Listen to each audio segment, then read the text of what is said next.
that this example shows what lies at the heart of all creativity in human culture: the choice of a generative system of constraints. This is the gambit that defines a system of ideas in their ideal dimension, to use Culianu's language, that picks out, creates, maybe discovers an ideal object. To riff on a really beautiful image from the philosopher David Bentley Hart, the exploration of these ideal objects is, to riff on Hegel, Geist's kaleidoscope. The unfolding and interacting of ideal objects, simply put, is cultural and intellectual history. Maybe it just is history.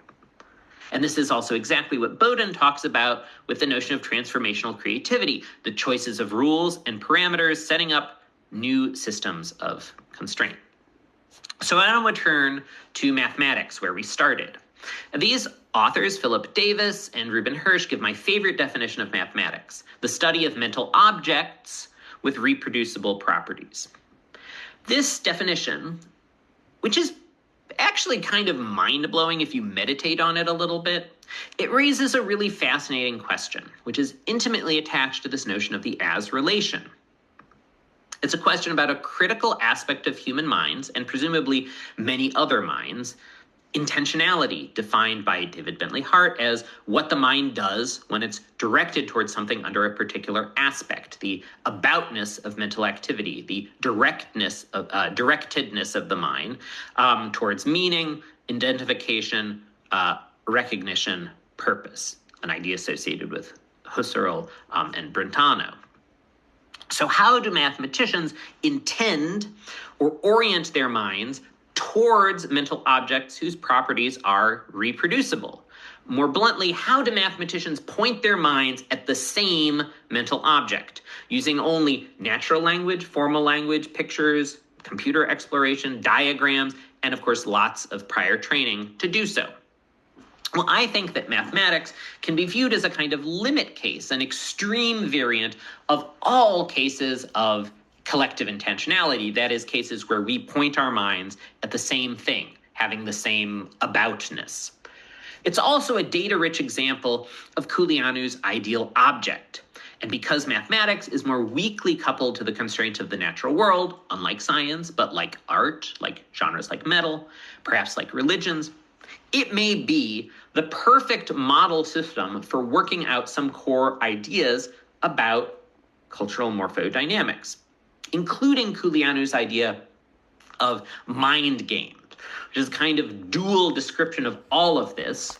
Mind games, in his language, is the other way of thinking about ideal objects. It's a strategic process through which humans unfold ideal objects over time through history, revealing their structural possibilities. And if a mathematical analogy helps, you could think in the sense of the ideal object as like the attractor that's latent in some dynamical system, a kind of structural point of view, and the mind game as the running forward of that dynamical system forward in time, revealing that structure, a more contingent historical point of view. Finally, to give this whole discussion a more psychedelic vibe, I view mathematics as a practice for collectively tripping into the imaginal and encountering exactly the same thing. It is the one such practice from the Hellenic roots of our civilization that has survived and developed. It is a prestigious, sanctioned form of collective tripping. The NSF will give you grants for doing it.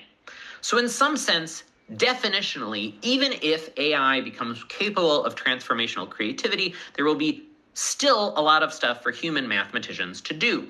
This kind of creative AI would operate almost like a kind of formal super collider, a profligate generator of potential mental objects with potential reproducible properties, as well as propositions that we know to be true about them but don't know why.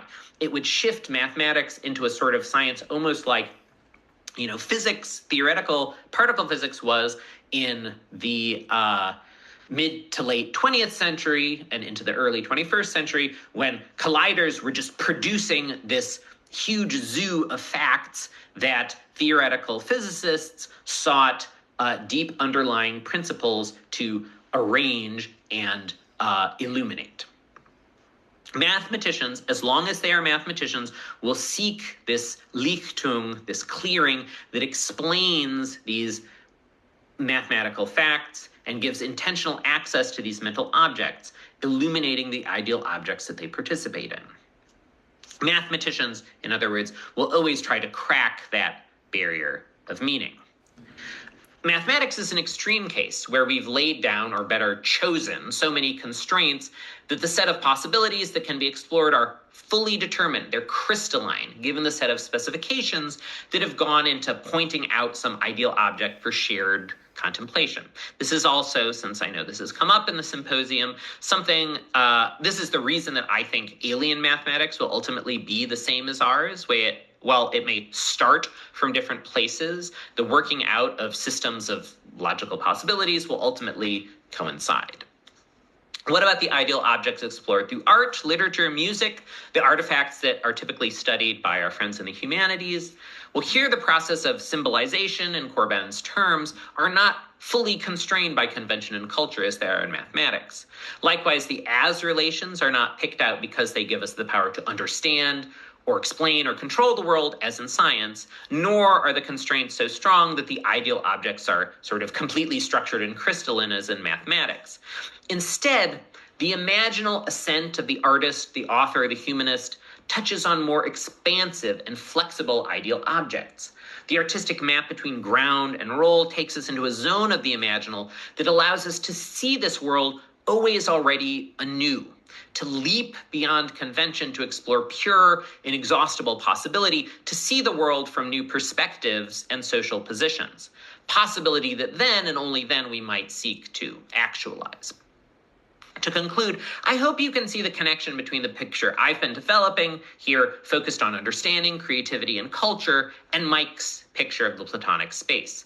My picture depends on our ability, or I suppose the ability of the imaginal structures that ingress into the actual through our brain-body systems, to map the actual back into the possible. And as in my discussion of understanding, one reason we do so is to gain leverage over the actual, which we can work to remake in the image of appropriate imaginal objects, thereby actualizing them.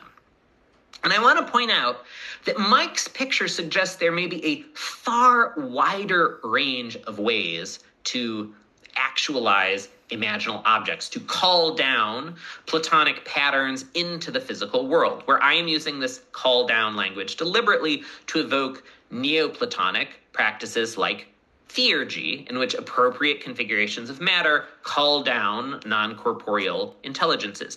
Is this not what Mike suggests is happening when a xenobot or an anthrobot taps into some unexpected and as yet unknown Platonic pattern? As with mathematics, the challenge here becomes to understand and systematize such traffic between the worlds, between the physical world and the Platonic world, the imaginal world. Physical similarity has long been our primary guide for, roughly speaking, what physical structures access what patterns, but as mathematics demonstrates, humans with these things can reliably and repeatedly access an infinity of imaginal structures with remarkable richness. So if we take Mike's Platonic picture seriously, a range of other practices may do the same. And so mathematics, but also maybe magic, may be interesting guides and provocations as we seek to map the structure of Platonic space and better understand how the physical and the actual traffic with the Platonic and the imaginal. I want to thank the folks who made these ideal objects possible. I should mention, by the way, that younger folks listening to this talk or participating in the symposium might be interested in joining us at the Diverse Intelligences Summer Institute, which I co-direct. Applications will open soon.